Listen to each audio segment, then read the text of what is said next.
I was probably like, it was maybe like early 2000s or like 99, 2000. And my uncle, my mom's younger brother, was living with us at the time. And he had this CD in our car, and it was Nelly's first album. What is it called? What is Nelly's first album called? I don't even remember. Wow, I think maybe it was called Nelly. No, it wasn't called Nelly. It was called something else. Hey, I can't believe I don't remember Nelly's first album. But yeah, it was Nelly's first album. And my brother and I used to bump that like every day from school and back. And my mom eventually made us take it out because it had like some really raunchy concepts. Like now I still listen to that album like as an adult, and I'm like, I can't believe I was listening to some of this music back then. So that was one. And then all of my mom's brothers at the time were like between 20 and 25. And they were like hip hop heads. Like they used to have crates of CDs and records. So like they always played hip hop around my brother and I. And they always used to like get excited about music videos. They used to tape music videos. Like I remember when Jay-Z's H to the Izzo first came out, like, and I remember like running to the living room with my aunties and my uncles watching it. So as far as like hip hop and R&B go, oh yeah, my mom had this really sick mix CD that my uncle Michael made her. Yeah, and it was like, yeah, it was dope. It had like Faith Evans on it. It had Next, like all the dope shit. So those were my earliest encounters with R&B and hip hop, and that's when I began to love R&B and hip hop and think about it and enjoy it. And then my father is a big fan of like soul. So he's the one that put me on to like Evelyn Champagne King. He put me on to like James Brown, like early James Brown. He put me on to Marvin Gaye. My dad put me on to Joe. Like, yeah, I remember he put me onto the song Stutter, Stutter. Yeah, my dad put me onto that. And what was the song? He put me onto my most favorite song ever. And that's Gwen Stefani's band, No Doubt. Underneath It All. My dad used to have that song in his car. He used to play it all the time. And like now, as I'm older, like I think about, my dad was probably like 46 at the time. I wonder like what a 46-year-old man was doing listening to that. Yeah, so my dad is like soul, and then my mom is into like very classical music. My mom is where all my jazz influence comes from. Like she played Miles Davis, John Coltrane, Billie Holiday, Lena Horne, Ella Fitzgerald. My mom put me on to Sade, like just a lot of really great music. So I was always like, I've been influenced by music. I grew up around music, and I grew up around people who listen to different kinds of music. And my youngest uncle, Nana Tevia, put me onto alternative rock. He put me onto my favorite rock band, which is the Red Hot Chili Peppers. And the first song I ever heard by the Red Hot Chili Peppers was By the Way. And then from listening to that song, I listened to their album Blood, Sex, Sugar, Magic. And then I eventually listened to Californication and By the Way. And that's just kind of how I got into music, because that younger uncle was very into like alternative rock and Craig David. Those were like his two things, alternative rock and Craig David. So yeah, that's how I got into listening to music and sort of just beginning to understand what rhythm and sound and melody meant to people. My first mixtape I did in 2011 or February 2012 is when I dropped it. And it was called In Splendid Isolation. And I remember that mixtape, the reason why I made it was because a friend of mine had gone to a studio and he did this really dope song. Like the quality was sick. And I was like, okay, so there's opportunities to make like quality music. So I took my younger brother and I was like, yo, we're going to go look for studios. So we went all over. Like we went to Osu, Dansuma, North Kanishi. And then we finally found a studio in East Legon, Scratch Studios. And that was like a cool location because like my mom was cool with it and it was close to home, so I could like drive there and back. So I did my first mixtape in Splendid Isolation in 2 weeks, because I had already, the summer before that, I like wrote all the songs and like produce the instrumentals by myself on FL Studio. And it's funny because at that time I didn't even know what BPM was. So I took all the beats to the engineer. He's like, yeah, your BPMs are way off. Like, what is this? So he fixed the BPMs, but the beats were all originally mine. I did my project in like 2 weeks. And at the time, I was actually doing more rapping than singing. Like, most of it was rapping. And like, I'm not even bragging, but I used to really spit bars. Like, it pains me that I didn't continue writing as a rapper because, like, I was really good and I had a lot of potential. But I guess, I just moved into singing because I enjoyed that more. It was more expressive for me. So I did that project in 2 weeks and I dropped it in February and I promoted it through Facebook and Twitter. And like, it was so weird because so many people got a hold of it. Like, I remember I met a whole bunch of different producers and artists just from doing that project. Like, there's this producer, Nell Magnum, like, Nell listened to it and that's how I met him. Who else? It was a bunch of people. But that mixtape was like the core of me meeting all the people that I know now that are like influential to my progress or my forward movement as an artist. So yeah, I did that. And I had a song on it called Crooked Straight that I did with like one of my classmates called Era. And Era was like, oh, we should do a mixtape this summer. So we did a mixtape. Like, I remember we went to the studio every day for like a whole month. And we worked on this project. And Era did most of the production. I think I produced like 2 songs on there. And he mixed it and he mastered it. And that whole summer, that's all we did. Like, I would drive. I was living at Spintex at the time, and I remember like I would listen to like hella 2 Chainz on my way to the studio just to see like how he was flowing. And I stole mad 2 Chainz flows, but I made them my own still, and a lot of like Schoolboy Q flows too. But yeah, so that summer we did an album called Heliotrope, and we like promoted that through Twitter and Facebook too, and like a lot of people got hold of that. A lot of dudes in SS, like I come across like some dudes and they're like, oh yeah, the girl that did that Heliotrope, and I'm like, yeah, and they're like, yo, me and my boys used to bump that. Like SS students, I'm like, you people, how did you even get it in SS? Like, who brought it to you in SS? Not to say that SS people don't have access to these things, but I'm just wondering, like, don't they seize your phone and stuff? So I really wonder, but I thought that was so dope that it had that kind of reach.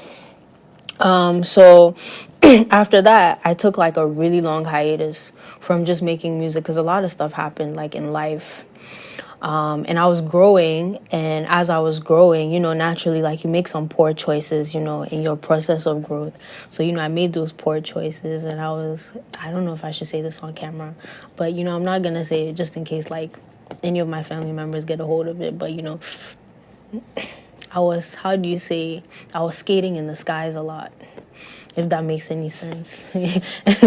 But I'm sure people can like decipher that. But yeah, I have since quit. I'm 2 years sober, like purely sober now. And yeah, so I was doing a lot of that and just a lot of misbehaving. And so I wasn't taking my music seriously, or I wasn't taking my growth as an artist seriously, but I was going to the studio like every day. But it was just like a lot of drinking and a lot of nonsense freestyles that didn't make any sense. Like, I have a hard drive of like 150 freestyles just from one summer that I went to the studio like every day, and I was just freestyling. But that actually helped my writing a lot.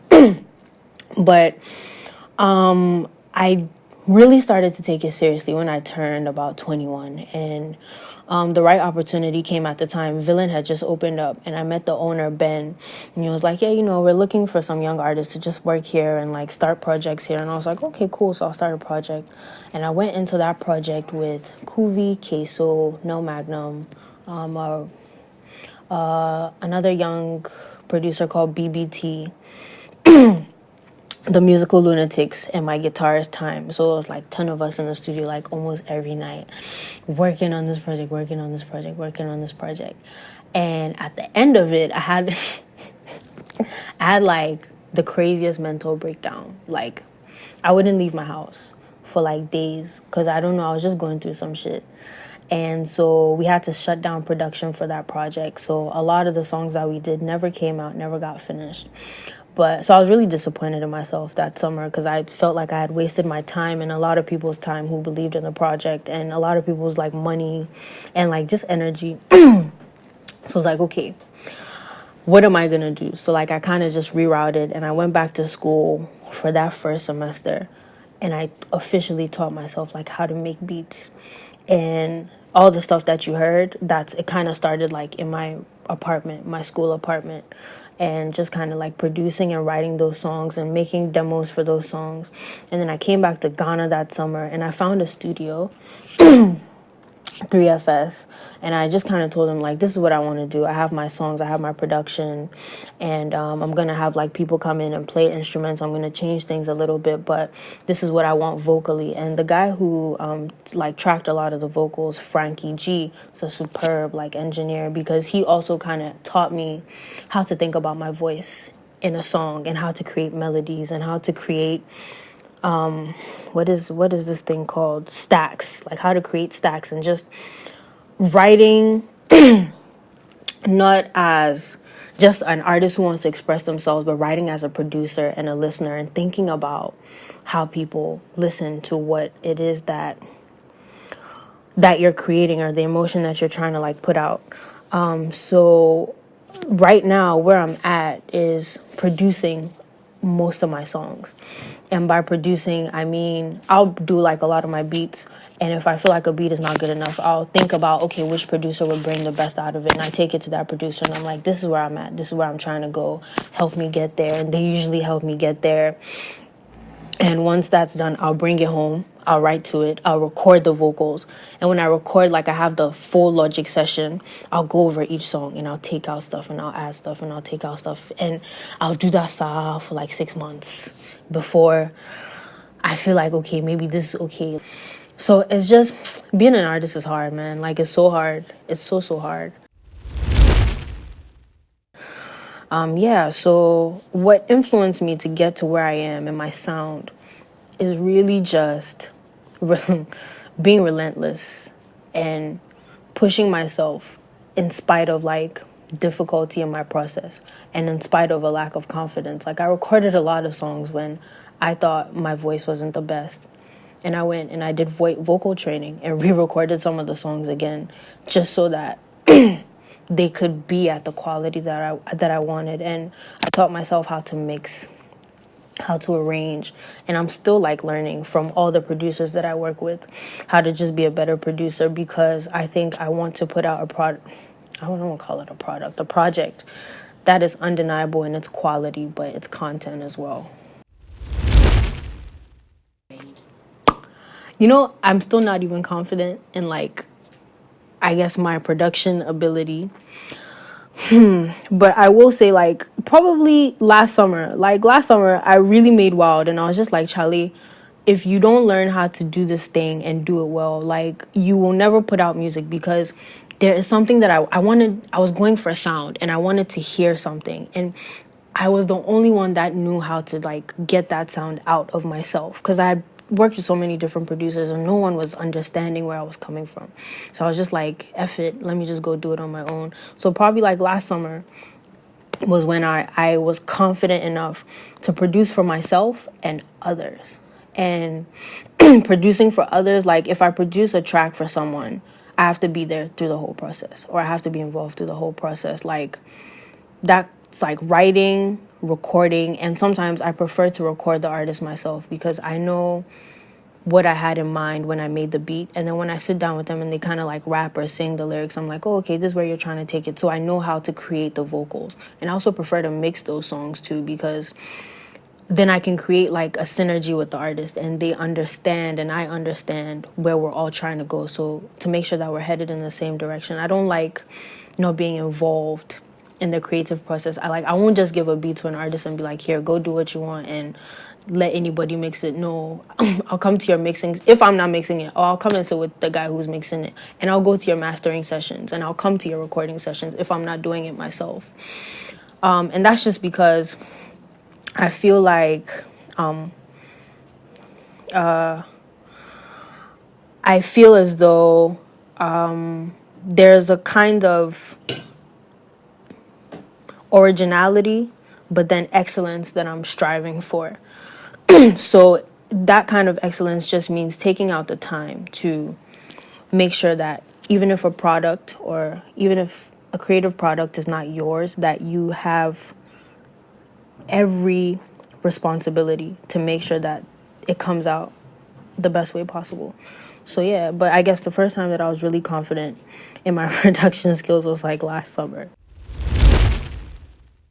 Oh, melodies. I suck at drums. Like I still till today I suck at drums. Like I don't know how many times I've taken something to like another producer and been like, "Yo, these drums are really bad. Like, can you change them?"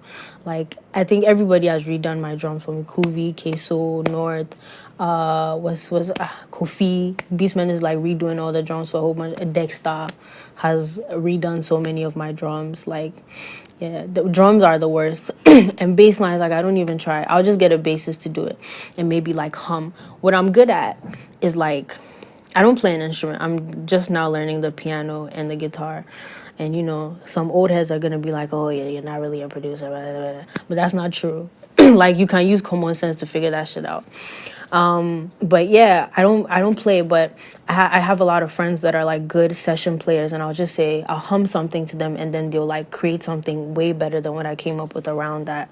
So yeah, but initial melodies, I can program initial melodies sometimes, so I play it on the piano, but like I don't know how to play like how to like do some 2x4 skills. But even live, some of my own live sessions, like I play the piano small, but it's whack though because it's not like proper. Like my fingers are all over the place and it doesn't even make sense. But as long as it sounds good,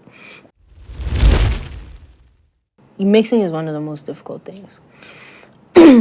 And I guess it wasn't until I decided that I wanted to be able to control my sound that I was like, okay, let me learn how to mix, or let me learn kind of what mixing is about.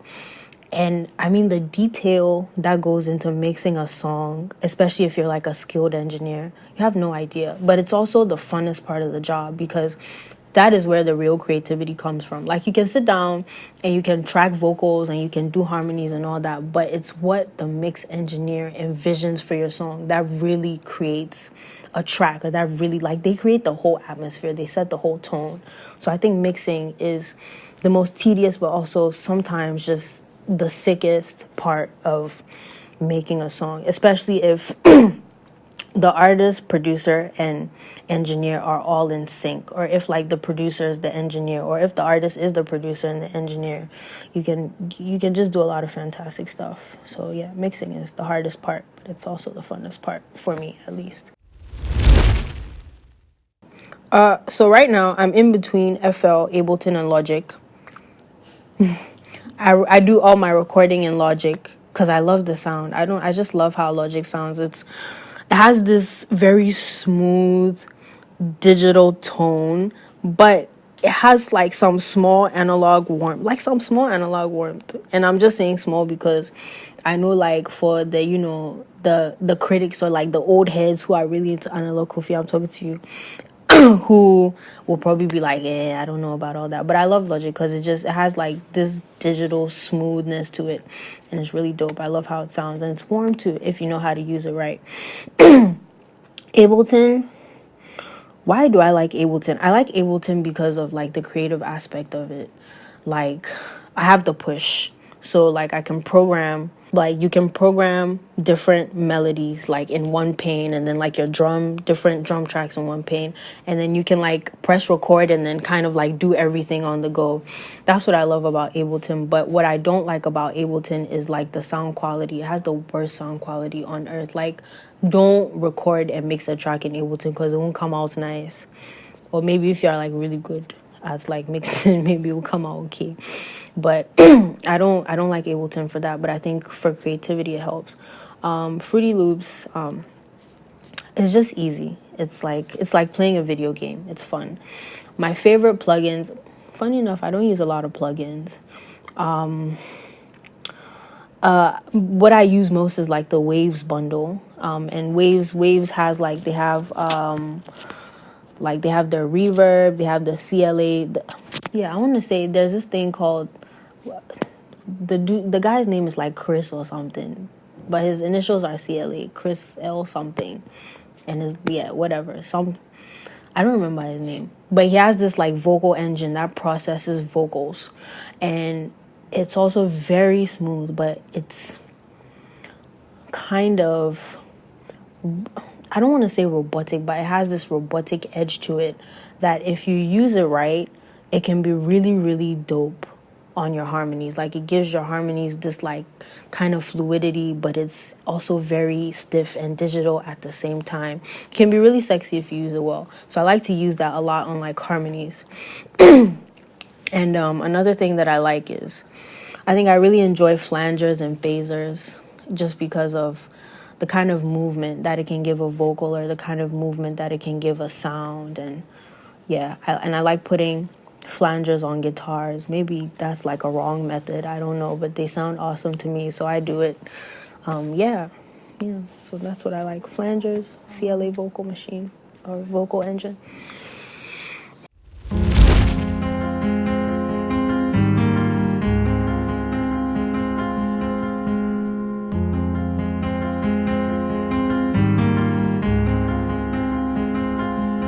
When the nights are cold and life feels absolutely